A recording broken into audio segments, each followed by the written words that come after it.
はい、皆さんこんにちは。合気道 F ラボです。木下様はどうしますか、どっち様。一番得意な技とかありますか？これよく練習したなみたいな。得意云々より練習したなっていうのはやっぱ隅落としですね。そうなんですね。あくまで受けなんですけど。はい。まあ、受け身の量はすごい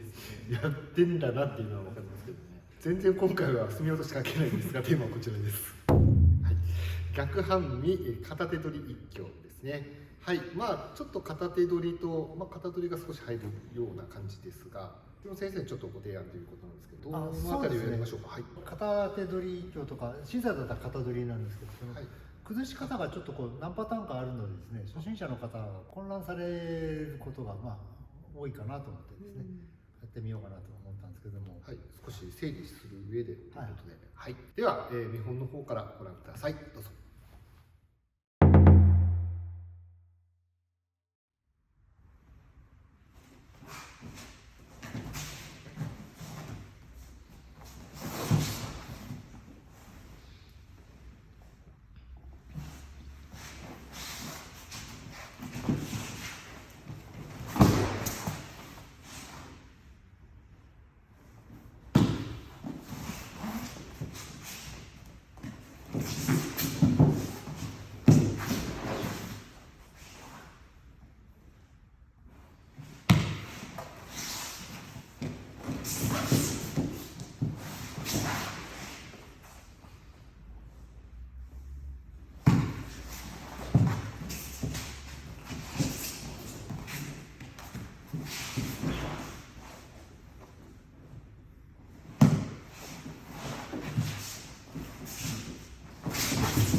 とりあえず今片手取りで表現、逆半身片手取りで表現させていただいたんですけど、自分が習い始めた頃って、もう40年過ぎてしまいましたけど、割に押し引きでやってたんですね。相手が押してくる。で、押してくるので、当て身を入れますよ。これ外して、押させつつですね。張りながら。ごめんなさい。そう、こう押してくるので、外しながら当て身を入れて。で、ちょっと今、過剰。落ち着いて。で、その後の崩しなんですけども、さっきちょっとうまく表現できなかったですけど、前は外に崩してたんですよ。これ、型取りも一緒で、こういう状態。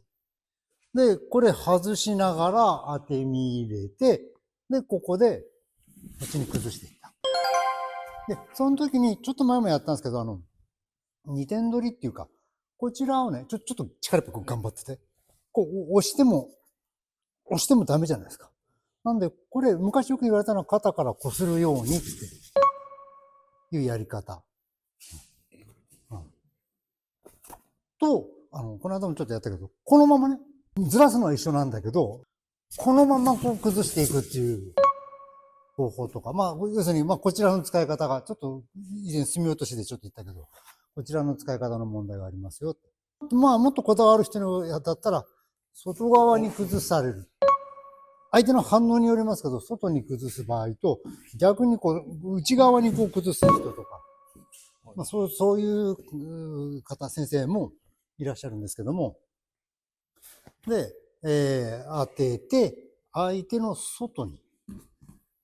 もうちょっとわかりやすくやると、腰を崩しながらこっちに、外側に。ただ、内側に崩す方法もあるんですね。ごめんね。今は、今ちょっとこう崩すですね。ここでこの状態。で、少し、うまく言えばここで腰も反ってるから、この腰がそちらに行くように、我々の頃はこれ外に崩してたんだけど、内側に崩すってももちろんありますよね。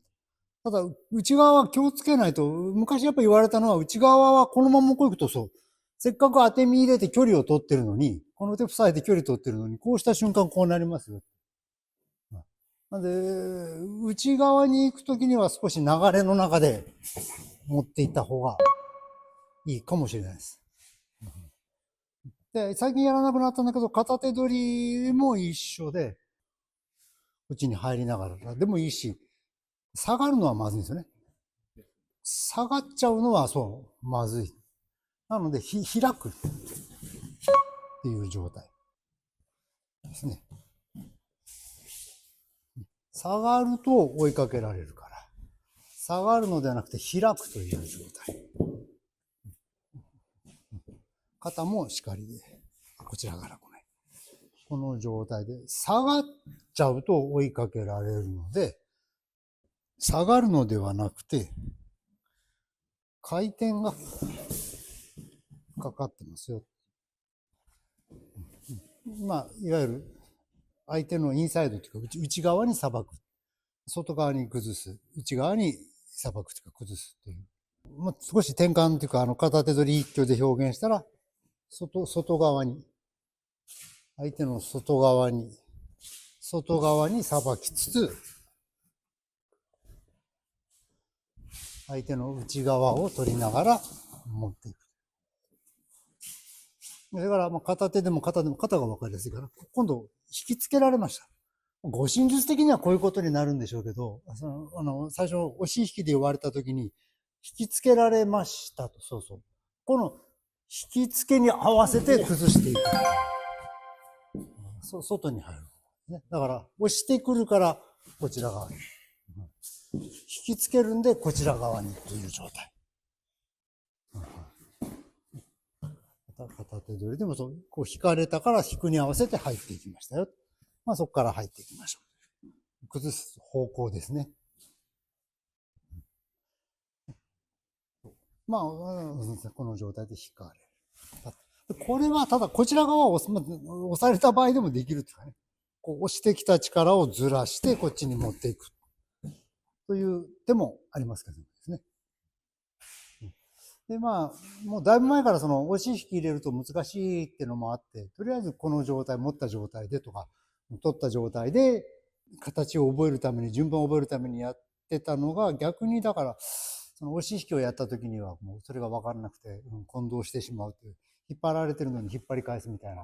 な、なってしまったりとか、は起きてるし、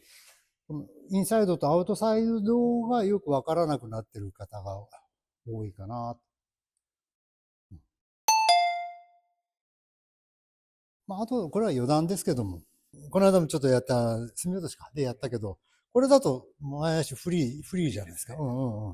なので、相手の重心をそこにかけさせて動きを止めて出ていくっていうのもありですよね。相手が出てくる力を利用してそのまま持っていく。相手がこう逆にそこに止めさせといて自分だけ動く。あと、まあこれもちょっと余談だけど、例えばこう転換しました。で、そう、木下さんもすでに前に動いてくれるじゃないですか。結構そこでじっとして動かない受け身の方多いんですよね。じっとして動かない。これ、合わせができると相手の人をこう運べるんだけど、合わせができない段階ではこう運べないし、でこの状態の時に手は出ながら重心は下がるという行為をすると、ここで間合いが作れて、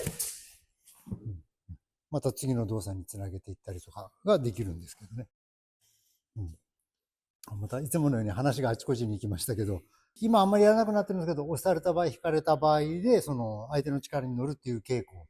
と、何よりもその肩が分かりやすいかな、インサイド、アウトサイドって言ったらいいのが、こっち側にいてずっとやられてるのに気づかないというか、こっち側に外に行ってもこのままじゃやっぱ所詮やられるから、まず自分は内側にさばくんだ、外側にさばくんだと。で、そのさばきでもって崩しがかかってないと、そのどちらにしてもいけないというか、さばきつつ崩すという。まあ、本来なら片手取り一挙とかは分かりやすいと思うんだけども、逆に分からなくなってるような気がして、ちょっと整理のためにすみません。ありがとうございます。はい、解説も見ていただきましたけれども、整理できましたか？思ったより奥が深くてちょっとそうですね混乱しました。はい、確かにこうやって見るとちょっと整理しないと本当に分かりづらいのかもしれないな。合気道あるあるだと思うんですけど、初心者の方よく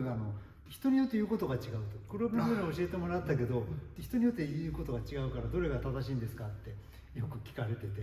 どれが正しいって相変わらず知りませんよって言うんですけど、いろんなパターンがあるんですね。たまたまその人がそのパターン、一つのパターンで習ってきてたら、どうしてもそのパターンしか言わないからですね。実はいろんなパターンがありますですよとか、大概見てきたからいろんなパターン知ってるつもりなんですけども、まだ私も知らないパターンがまだあるかもしれないしですね。ちょっとずつ整理しないと、混乱するかなとか、逆半身片手取りの一挙でもいろんなアプローチもあるということなので、それぞれ皆さん試していただければいいかなというふうに思います。それでは今回はこれで終わりたいと思います。よろしければいいねボタン、それからチャンネル登録もぜひよろしくお願いします。ではまた次回の動画でありがとうございました。